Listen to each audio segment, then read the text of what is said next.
നിശാന്ത് എന്താ വരാൻ പറഞ്ഞടാ? സർപ്രൈസ് ഉണ്ടാ? സർപ്രൈസാ? അടാ ഇരിക്കി.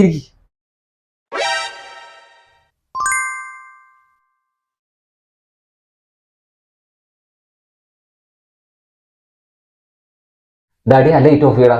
ലൈറ്റ് കിടന്നോട്ടെ, പ്രശ്നമില്ല. ലൈറ്റ് കിടന്നോട്ടെ. ലൈറ്റ് ഓഫ് ചെയ്യാതല്ല ഒരു മൂഡ് വരുള്ളൂ, അതാ. അത് ശരിയാ, ചെറിയ വെളിച്ചം മതി.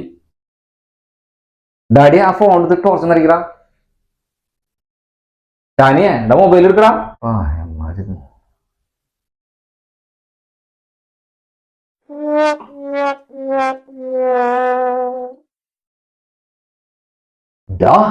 എന്തിട്ട് പണി കാണിച്ച് ആ ലൈറ്റിട്ടെ. ആ മഞ്ഞപ്പൊടി നോക്കി ആ വെള്ളം കുടിച്ചാ. അത് സർപ്രൈസിന് വേണ്ടി വെച്ച സാധനല്ലേ? ഈ ഫേസ്ബുക്കിലും ഇൻസ്റ്റാഗ്രാമിലും കണ്ടിട്ടില്ലേ മൊബൈലിന്റെ ടോർച്ച് അടിയിൽ വെച്ചിട്ട് മേലെ ഗ്ലാസും വെച്ചിട്ട് മഞ്ഞപ്പൊടി ഇടുന്ന പരിപാടി കണ്ട? ഞാൻ മ്യൂസിക്കും കൂടി ഉണ്ടല്ലോ, പൊള്ളിക്കും.